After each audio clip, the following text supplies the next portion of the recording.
These are the TRN White Tiger IEMs. Do I like them?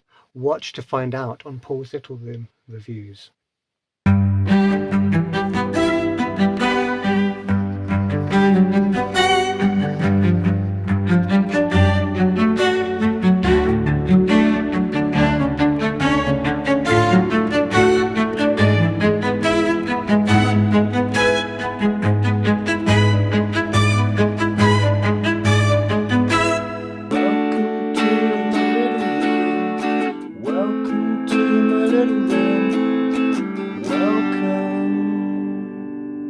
Welcome to Paul's Little Room. Today I'm going to be doing a review of the TRN White Tiger fully wide IEMs.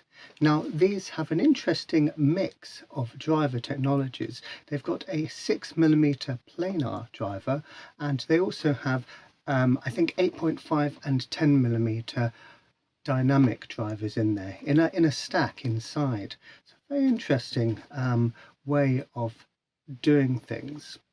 Now please have a look at my unboxing video if you want to see a detailed look at the unboxing experience, but without further ado, let's get into this. So these retail for around about 50 UK pounds, and so that's substantially less than an IEM like the Meze Orba, which retail for 120. And as you'll find out later, these really do represent a very good value, actually standout value in a few ways. Now let's have a look at the packaging, and then I'll have a look at the sound, what I think of the sound, and then compare these. Okay, so these come in a very sturdy box, very solid, nice presentation. Not much information on the outside. When I slide this open, these open in a very nice presentation box like way, and it's almost like you're revealing a piece of jewellery or something. It's very nice. You've got the cable in this box and the accessories in this box, and a very nice carry case. It's large. You can see it's substantially larger than the one that you get with the Meze Orba. This is a very, very sturdy, quite weighty plastic case, and when I open this, you'll notice you've got the IEMs there in a foam insert. Now this foam insert is just for when you buy them. When you take these initially out, I'll show you these in a moment, you just take this foam insert out, and then there's a substantial amount of space for all your accessories and the IEMs and the cable. So very nice feature that. Now this isn't waterproof, there's no rubber seal, but there's a little bit of a lip here, and I would be pretty confident leaving this out in just minor downpour, just don't drop them in a lake.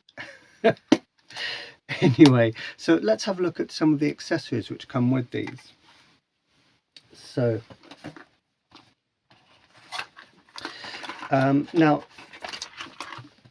there's a little instruction booklet here with more details available through this QR code, and this is just really what you want. It's got very nice steps, very simple, just how to install the cables in the correct orientation, which is actually important because certainly me, I find when I get a new IEM, it's not always obvious which way round you're meant to install the ear hooks.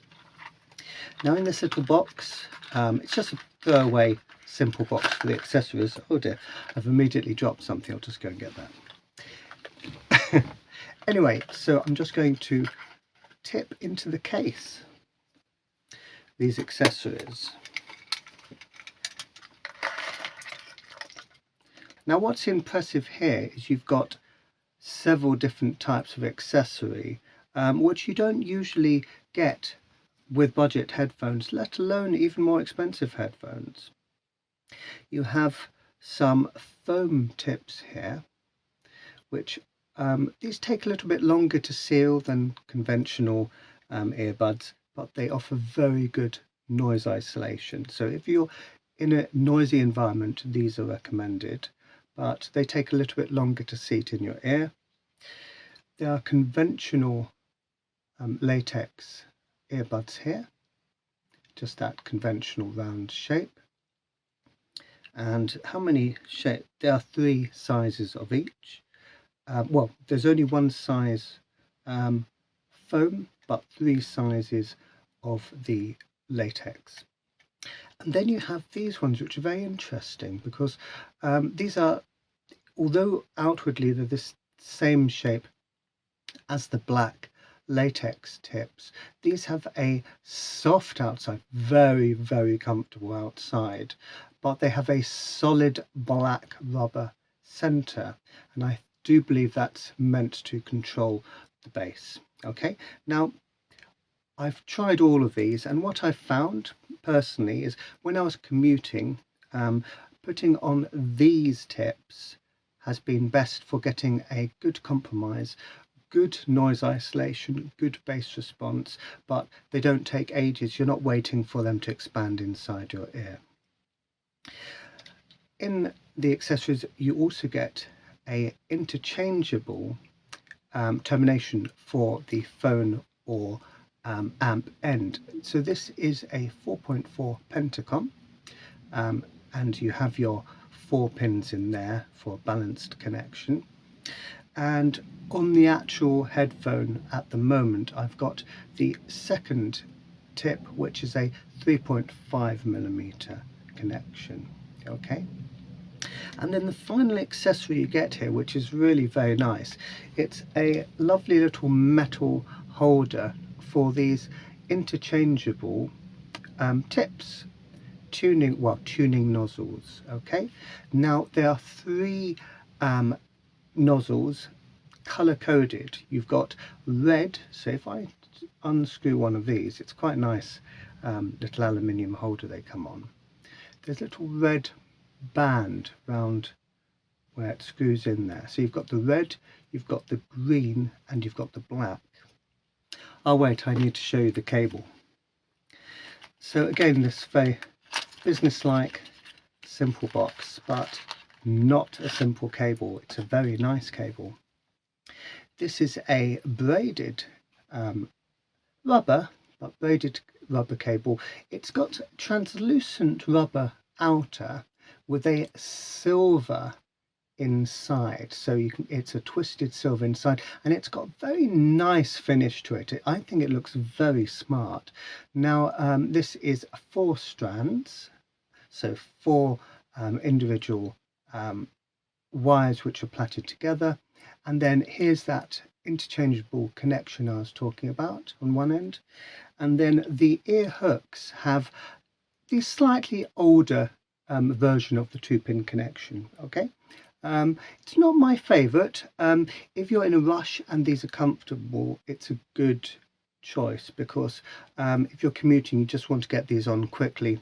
It's a good choice. However, the problem which I have found with this kind of connection is that you don't have any adjustability options. So they're just one angle that you can pick from, and if they don't exactly conform to the side of the shape of your ear and your head, then you might find it a bit tricky to get a good position on your head.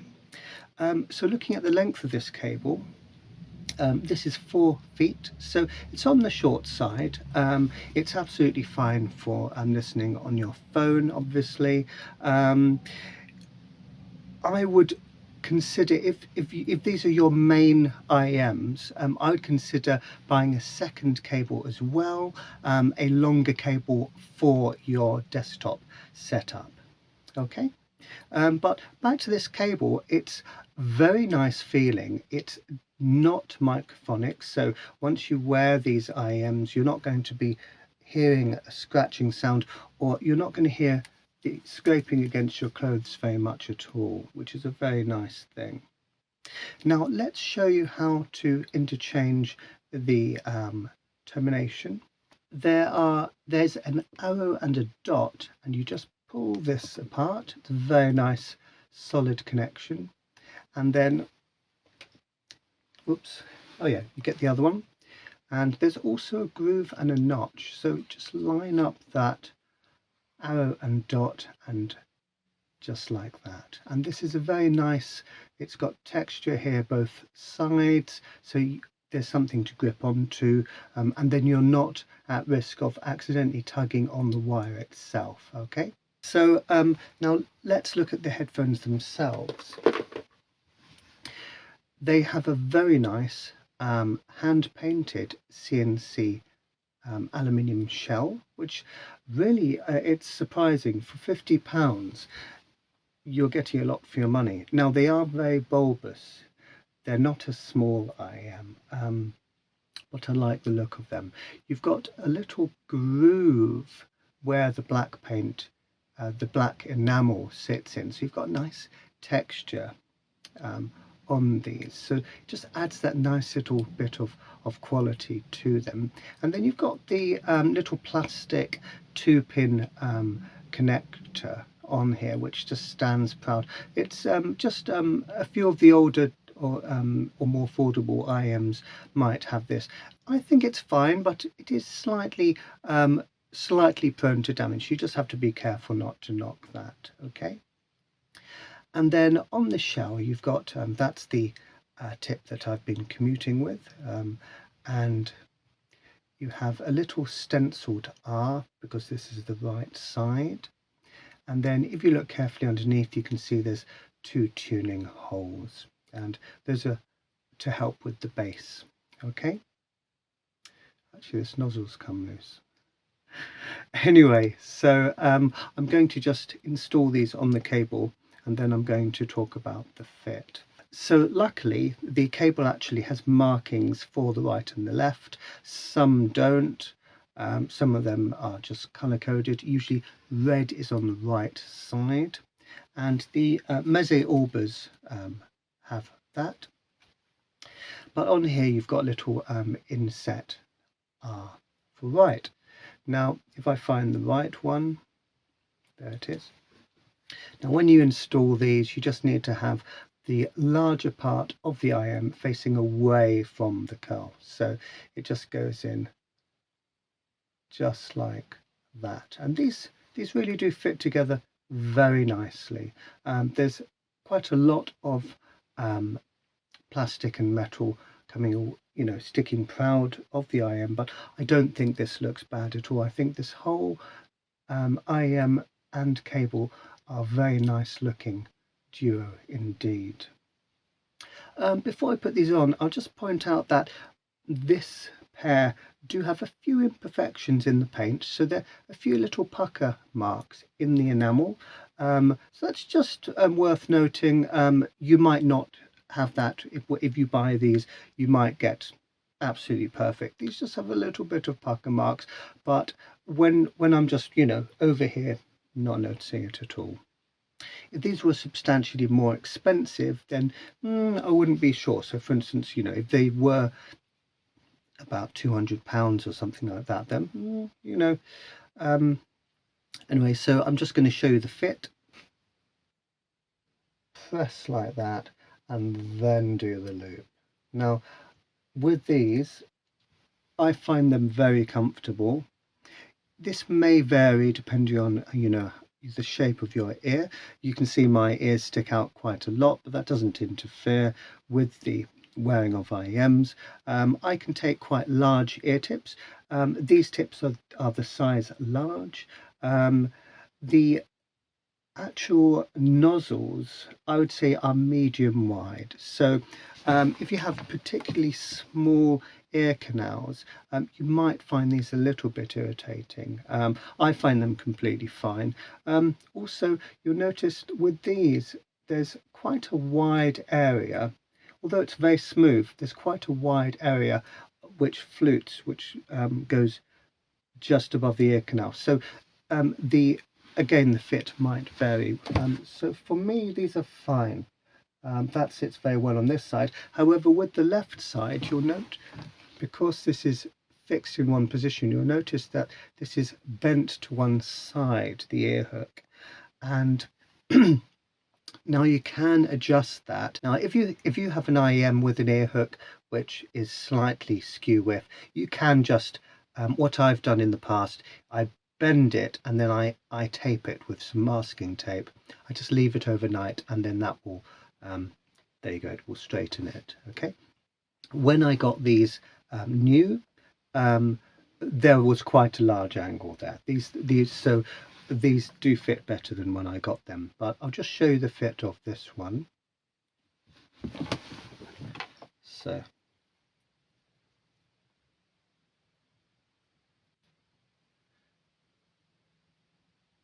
now you'll notice, even though I've already adjusted this a bit, it sticks a little bit proud. But when I first tried these on, I found it quite difficult getting this to sit on my ear. You'll notice it was sticking out like that, and so I had to really kind of press it down a few times to get a secure feel to how it was seated on my ear. As I said before, very comfortable for me. They do sit quite wide. They stand quite proud compared to some. When you touch these, there is a bit of microphonics on the shell itself, but the cable itself, excellent.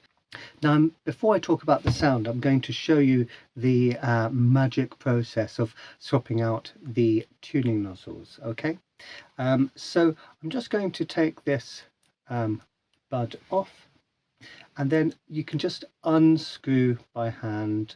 Now, at the moment, I have the black nozzles on here, and these are shallower, so they go not as deep into your ear as the red and the green nozzles.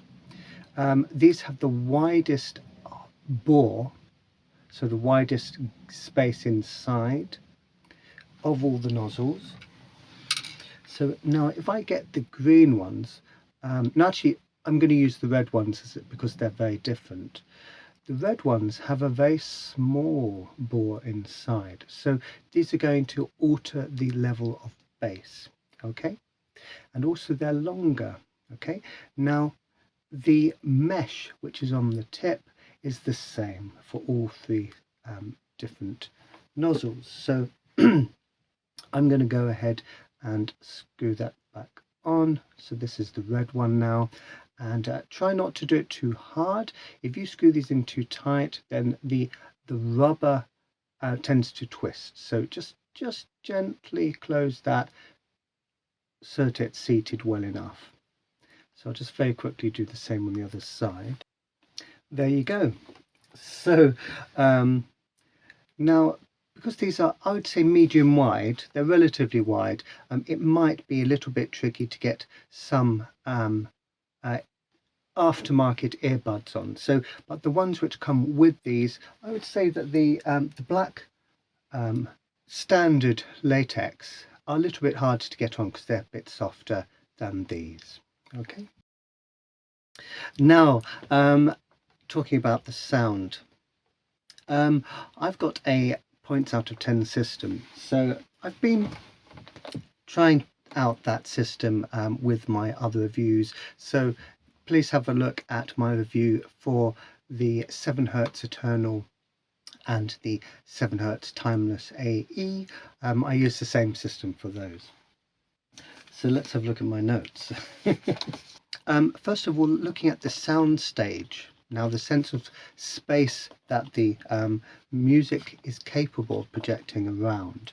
Okay, so when these are in desktop mode, so when I have these connected to my desktop amp, these have quite a round presentation, so quite an even space here, in front and behind. Okay, so that's very nice.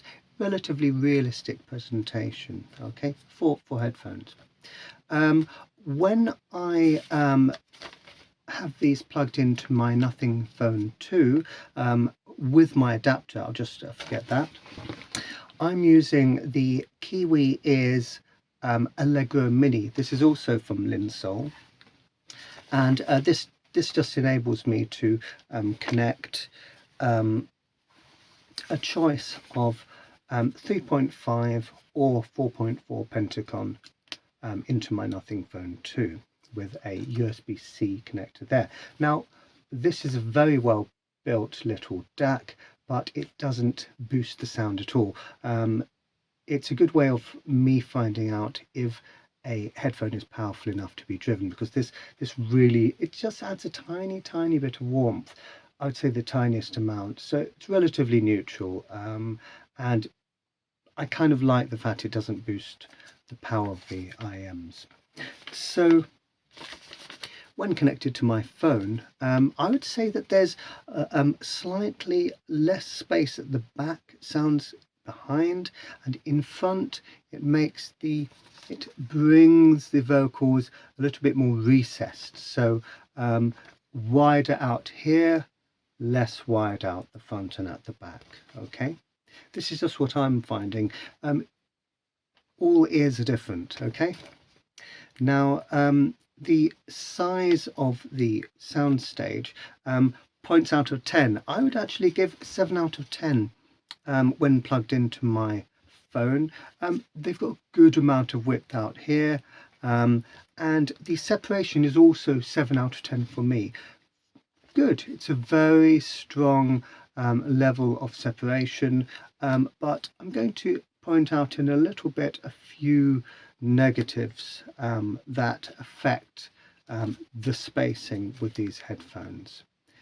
Level of fun, I would say these have a very good level of fun, but also 7. So, you know, nice standard of fun, and the reason these are fun is because of the positioning of the instruments. If there's a good amount of energy in the mid bass, these really do present that forward, and mid treble, these bring that forwards too.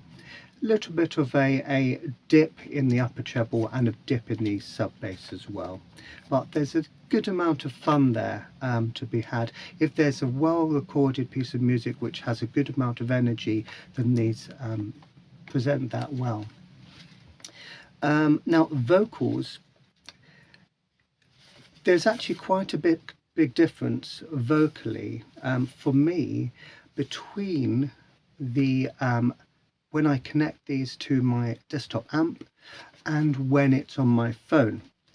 Now, because these are not difficult to drive at all, I find they're a little bit meddling when you have to be careful not to EQ these the wrong way. The reason for that is the bass, the mid bass tones can actually be a bit overpowering, and then the vocals will then take a back seat and can be a bit overpowered and muddied as a result. These don't have the most detail in their sound. However, when the vocals come forwards in a mix, if the volume of the bass is low in your recording, then the vocals are presented very well. Okay, now the area that those vocals fit, it's quite small here, and there's not a lot of fill in between. Okay, that can be good for some separation though, the sense of separation between non-bassy instruments. So for instance, if you have a singer, let's say you have an opera singer with a few traditional instruments or even a piano, it can sound very good with these. Now the texture of the vocals, I would say definitely improves when these are plugged into an amp. When I was listening on my phone, when I had these just on flat EQ, I found the texture of the vocals for me about 6.5 out of 10. They were just lacking a little bit of character, lacking a little bit of drive, and a little bit of that kind of subtle nuance, you know, that I was searching for. Okay, on the other hand, that makes these quite an easy listen. You're not going to have much of a difficulty at all if you are sensitive to sibilance with these headphones. Okay, oh, I should really hold these in front of you, shouldn't I? These. Yes, these aren't sibilant. Now, continuing with the sound, I'm just going to talk about how the interchangeable nozzles alter the sound to these. Okay, now if you imagine a shape that the sound is making, when you use these with the red nozzles, there's more of a V-shaped presentation, so the vocals are slightly drawn back and there's good energy in the mid bass, slightly more energy in the sub bass than with the other tips, the other nozzles. And then I would say that the mid treble can be a little bit spicy, a little bit more, a little bit more forward.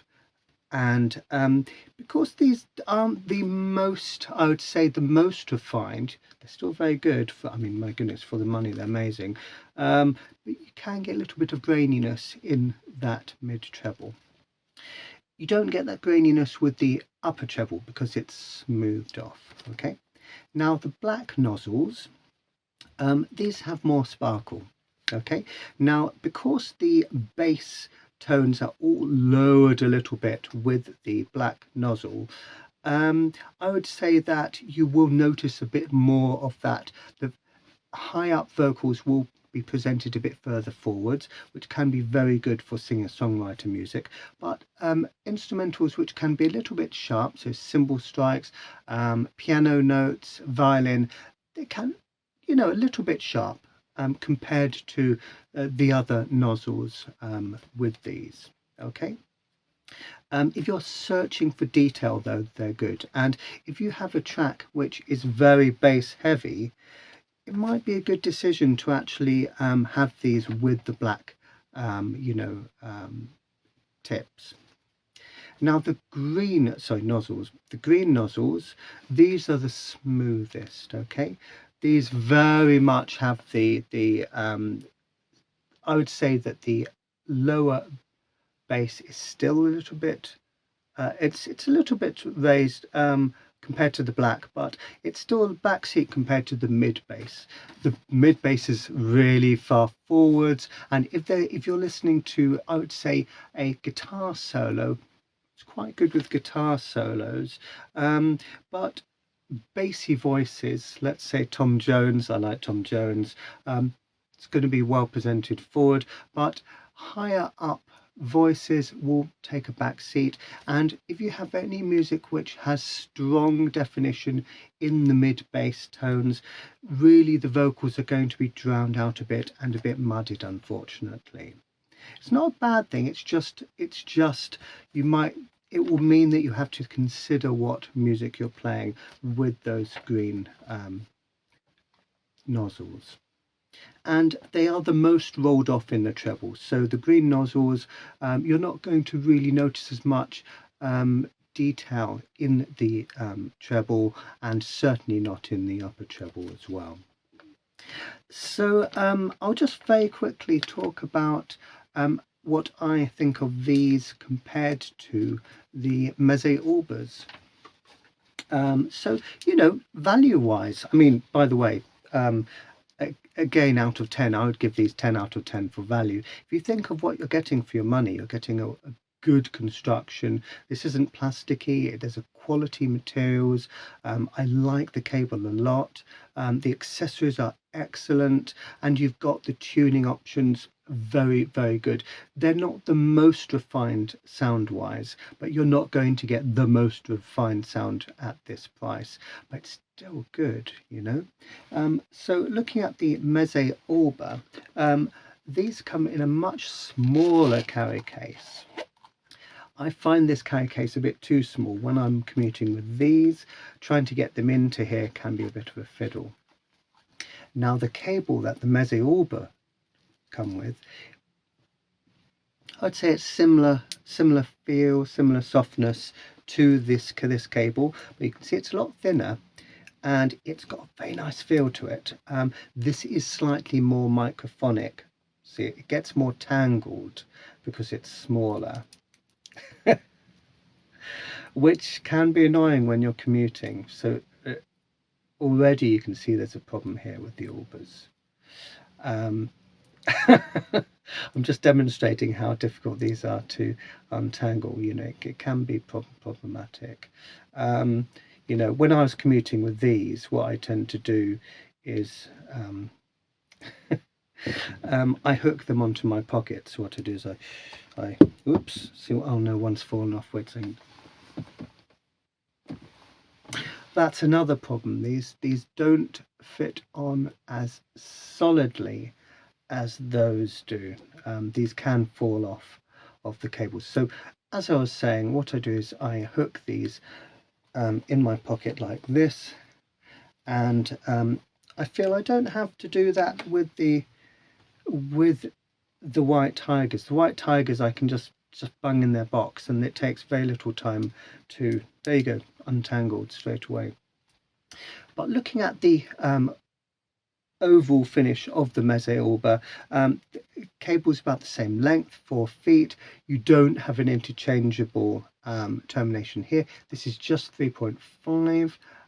If you want an alternative connection, you're going to have to, I mean, you can put an adapter, 6.35 obviously, but if you want a 4.4 Pentacon, you're going to have to find a compatible cable. I'll just show you, this is the right hand side. You can see there's red color coding there, and when you take this out, there's nowhere where it says right, it just has red. You've got a little red color in here as well, so that's quite a nice feature, and this looks quite nice translucent. But as I said, this doesn't fit very securely at all.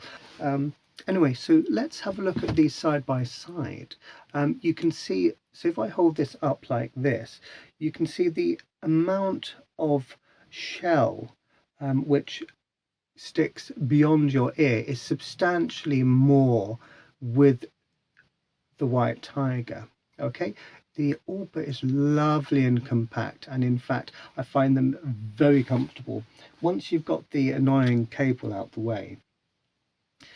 So I'll just show you this.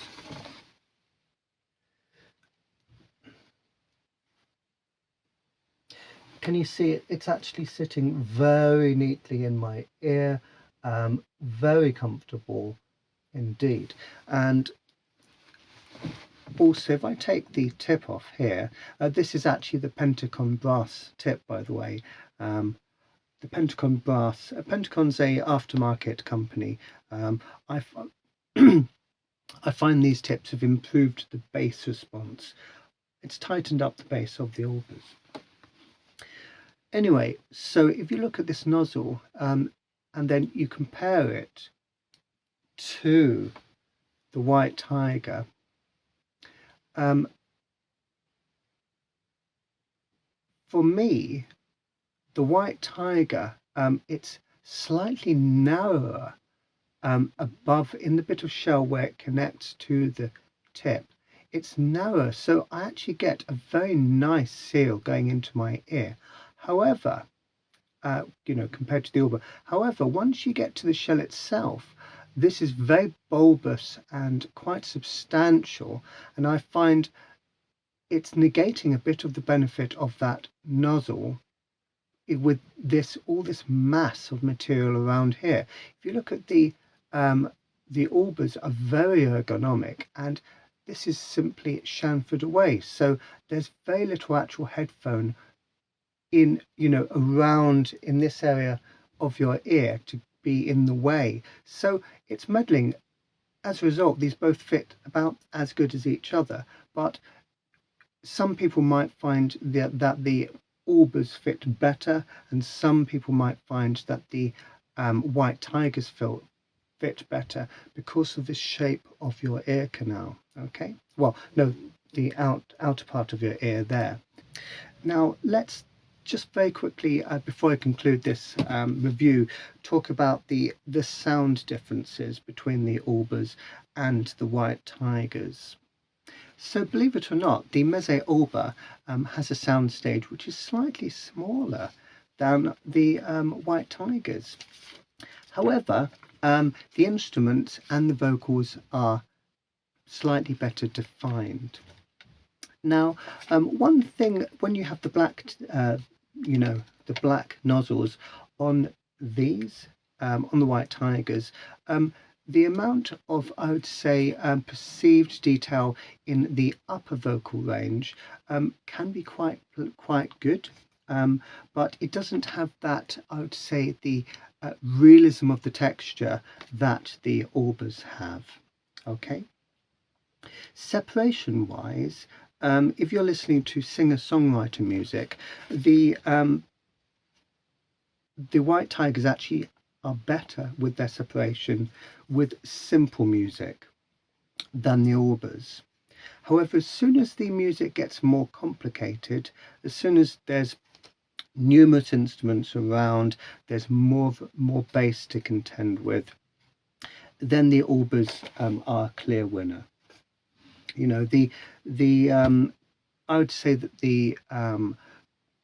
it's the quality of the bass. The bass isn't shouting above everything else. It's doing its job to, I would say, put a good background to the music with the Orbas. And then these both, I would say, are a little bit smoothed off with the upper treble. But again, I would say, even though when you try these with the red nozzles, they bring a little bit of the mid treble forwards, so you're getting a little bit of that detail. I would say that the Orbas, they just present it with a little bit more nuance and a little bit more realism to the textures. Okay, so I think if these have the black nozzles on, then these are actually comparable when it comes to the shape of the sound that is being produced. So the positioning of the instruments. However, the Orbas are always going to be more refined than the White Tigers. But I must admit, it's still very impressive. It's not miles and miles away. Certainly, these, if you're looking at value for money, the Orba is actually very good value for money at £120 for what you get for the quality of the sound. But then again, these are exceptional for the quality of the sound you get for £50. It's just not in the same ballpark as these. I'm just going to just say which music I like listening to with these the most. Okay, now I'm a bit obsessed with Katie Malawa. For me, it depends which of her albums. I'm just going to grab two as an example.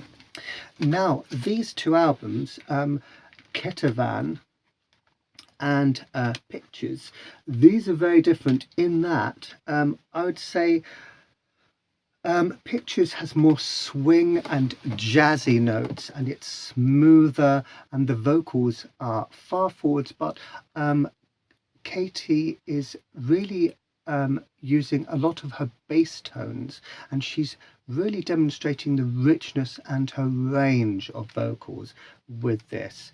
And instruments wise, there's a simplicity.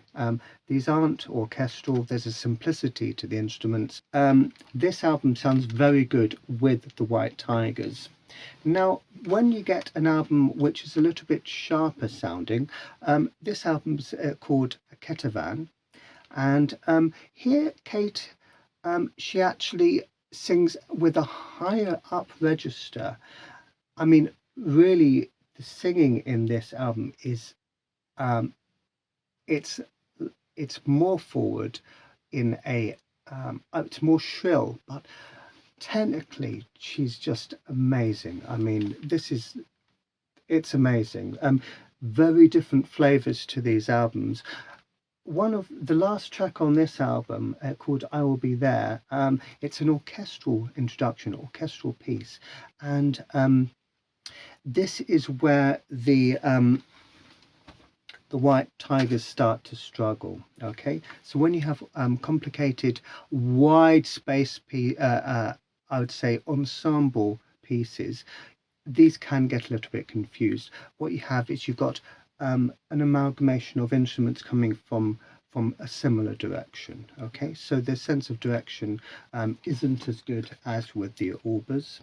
The instrumentals of this album can be very good with the White Tigers. However, with the Orbas, those vocals are really taking more of a central stage, and the sibilant ends up being sweet. Where Katie is really belting out and going for it with the notes, the Orbas just really, it's like there's a silky sweetness to those tones, which is really going to benefit those notes. Now, looking at a very different album, which I've been listening to a lot recently. I tend to listen to all the same albums when I'm reviewing headphones close to each other. So this is called Version 2 by Garbage. Now, Garbage, they're an interesting mix between, I would say, quite rock and quite indie rock, and there's a little bit of electronic in there as well. But there's a wonderful sense of power to the lead vocals and power to the instrumentals. Now, where the music comes across very cleanly, so for instance, the track number 2 on this album, I Think I'm Paranoid, this sounds good on everything. Okay, when you play this album when you play that song actually with the Orbas, though, it can come across as a bit tame. It's silky, it's tame. It comes across as you could listen to music all day with these headphones, and then you have the detail if you search for it. However, I keep forgetting where I've put the headphones. With the White Tigers, it's not the most refined. Some of the bass tones are really, they're a little bit, I would say, a little bit spongy, just a little bit, okay, with these headphones. But you've got a massive sense of fun, and it's really showing the strength of this album.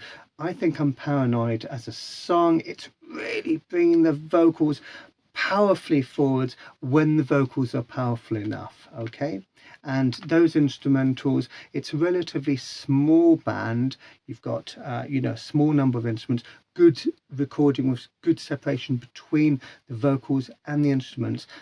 Pow, very, very strong. Okay, and the White Tigers did very well with this. It's not comparable to another headphone that I've tried with this album. These are the Hi-Fi Man HE600s. I'm going to be comparing these to the HE6s soon, the version 1 of the second iteration. Anyway, I'm still waiting for those to be posted to me. But anyway, these are the best headphones I've found with this album. However, oh God, I'm getting tangled here. For very little money, I'll just get one half. For very little money, you're really getting a lot of, a lot of elements of fun with these, with the White Tigers, and you don't have the refinement and the space and this sense of depth that you will with anything like this. However, these still offer a lot of fun. They offer a lot of oomph for your bucks. Okay, and compared to some other budget headphones I've heard, these do offer a lot of detail. I mean, certainly for the money, but I've found there are some headphones which cost £90, which these contend with in the detail area. Just one example of a headphone which I feel these outperform, which I sold unfortunately. They were my Beyerdynamic Byron, I think they're called, which are an older IEM. These just have much more sense of space. It's the combination of those different driver technologies in here that affordable single driver IEM just can't compete with.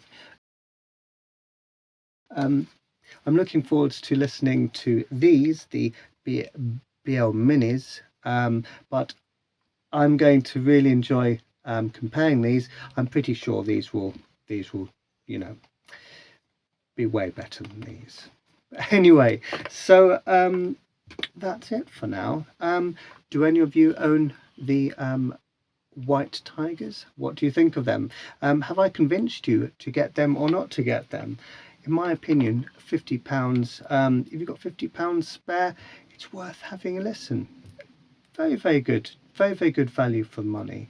And yeah, I highly recommend them. So that's all for now. Thank you very much to everyone who's watched this. Please have a look at my other videos. I really appreciate it.